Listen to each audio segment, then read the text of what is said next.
Hi everybody, today we're going to be talking about the 3 ways that you can release the shock of losing somebody. My name is Diana Palm and I am the medium helping you heal the grief from heartbreak and loss. This is a really important topic because grief can actually show up as a trauma in your body. It can show up as shock or trauma, and they're very different. There's also cellular trauma that can occur. So as you're moving through the grief experience, it's important to know that grief can show up in these ways. Often I see this with my clients who have a form of PTSD after losing a significant loved one. They may find that they can't sleep, their body's trembling, they're having all the kind of fight or flight symptoms within their body, their adrenals are being overworked, and it's a real physiological issue. So there's many different ways that you can experience the grief from losing somebody, but removing the trauma is one of the very first things that you should do. So today we're going to be discussing the 3 ways that I find is really, really important and beneficial to help you release the trauma around your loss. Today we're going to start with the first one, and it won't be any surprise to you probably that I'm going to be addressing this from the mind, body, and soul connection. So we're going to start with the mind. First of all, the mind remembers the past and often holds you into the past. It's like a loop that goes off in your mind. And when you lose somebody, your mind wants to loop and recreate scenarios that you've already lived. It wants to replay memories and pull you back into the past timeline, which does not allow you to be present to process your grief or to perceive yourself in the future being happy again. So if you find that your mind is looping, this can be a form of PTSD or trauma from experiencing the loss.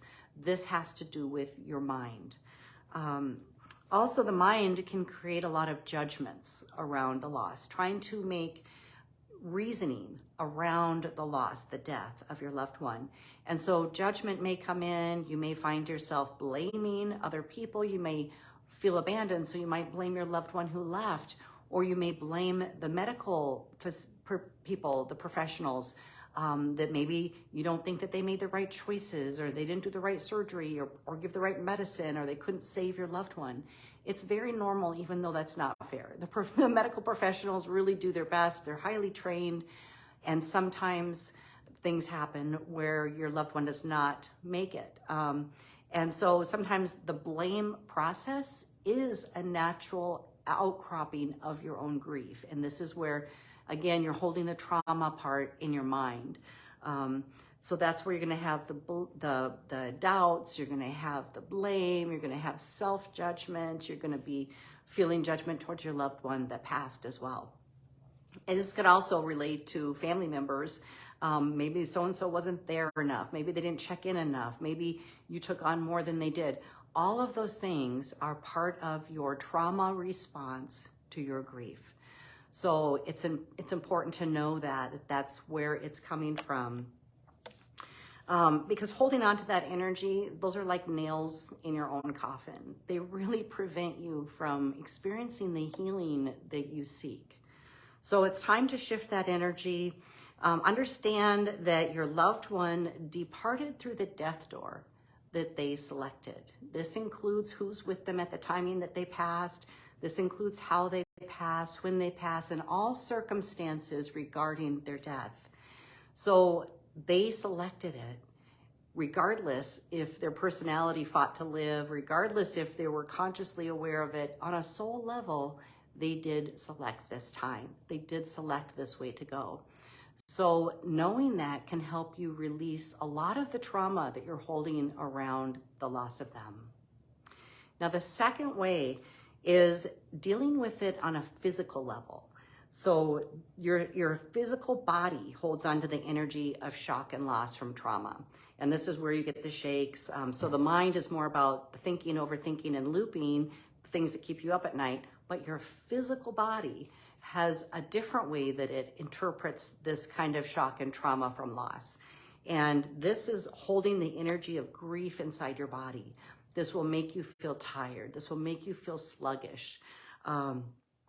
It's really, really important at this time for you to feed your body with new experiences. This will offset the looping of your mind trying to go back to the past constantly by providing new outlets and new experiences. It will help shift your mind from the past into the present moment, and it will help your physical body as well. It's easy to like kind of imagine that you're your own little child, you know, and you're loving your child and you're nurturing your child and you're wanting to show your child new experiences so they don't stay in one space and time from the past. So imagine you're taking your child on a field trip or taking them shopping or going to meet a friend or trying a new meal or whatever it is. Feed your body with these new experiences. Also feed your body good nutrition so that you can release the stuck energy of grief. Nutritionally, if you feed your body with more nutrition, more greens, more healthy living live foods, that will actually help release the dense energy of grief that your physical body holds on to. I know that when most people are grieving, they reach for, you know, junk food, maybe more alcohol, more cigarettes, you know, pizza. They just don't have the energy to want to cook healthy food, and they're not thinking about that. Usually they're just like, no, just give me a bag of chips. I can't barely get through the day, and they don't want to think about it. But this is one of the conscious choices. If you understand that physiologically your body is holding on to the energy of grief, it is screaming at you to feed it more nutrition to help process and release this particular energy out of your body. So that's really important. The more your body, also move your body to stay in the flow. One of the things that happens when people are grieving is that they stop moving. Oh, hi, Holly. Nice to see you. Thank you for tuning in. So if you're grieving and you're in an energy of shock and trauma from your loss, you'll want to be lazy. You want to sit around. It's like you stop engaging and stop connecting with others because many people feel like they need to process this way. And there is a piece of that, which I call a sacred solo time. There is part of you to really recalibrate and hold on to the blessings that you learned within that relationship. But it is also important, it's equally important to push yourself out to stay in the flow, to continue doing things. And moving your body is one of those things where it's like, if the body's holding on to energy of trauma and shock, it's getting stuck somewhere in your body, usually in the heart and lungs, but it can show up in your knees. It can show up in your feet. It can show up with headaches. It can show up in a lot of different physical ways.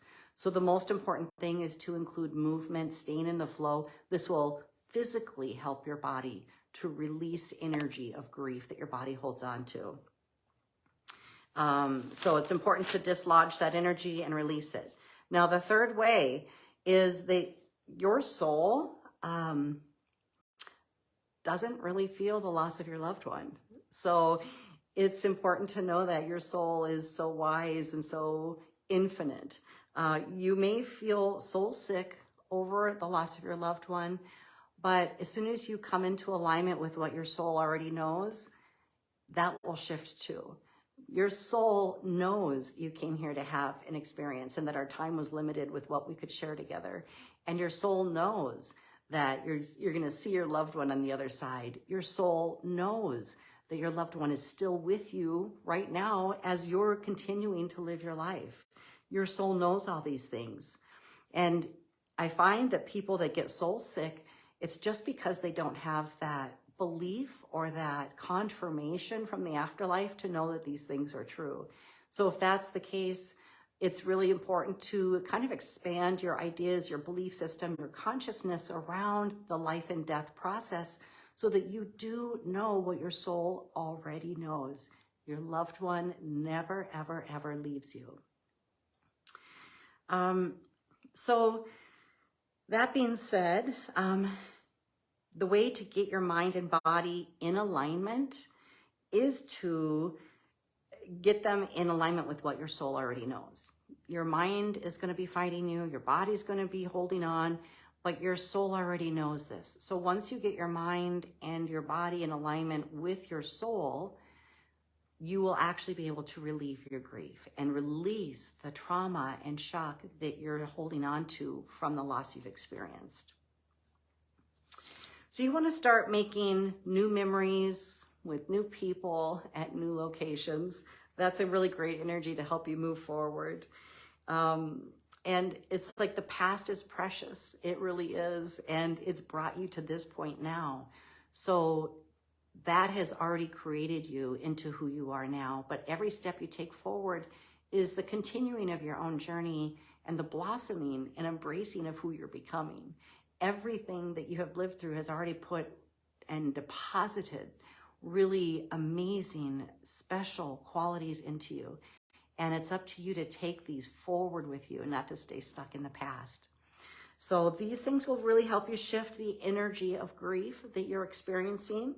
And I want to encourage you to continue to embrace who you're becoming through all your beautiful experiences without getting stuck in the past, without looping, without blaming, without judging, and just get into alignment with what your soul knows. Your loved one is infinite. Your love matters. They're still with you. You will see them again. And everything that you're living through and experiencing is part of your destiny. It's part of your divine path. Your loved one living with you in passing, that was part of your divine path too. So it's time to just allow yourself to release the energy of grief that you've been holding inside your body, in your mind, and in your soul. If you have any questions about this process, if you're having trouble getting there, please look into my grief healing program called Reconnect, where I really help you to establish that connection with the afterlife and help you really know that your loved one is still with you. And then we process the energy of grief out of your body, moving you out of fight or flight, removing the toxic energy of grief that holds you in a space of dense energy that brings sickness to you and depression to you. We shift all that. We work through all the spiritual issues around your loss and really rebuild you. We rebuild your emotional system so that you can take this beautiful experience, this beautiful love that you have experienced in your past as part of you moving forward. We just help you get there. So be sure that you check out my program, Reconnect. You can look at that at www.dianapalm.com. Thank you guys so much for being here. I appreciate you, and I look forward to seeing you next time. Bye-bye.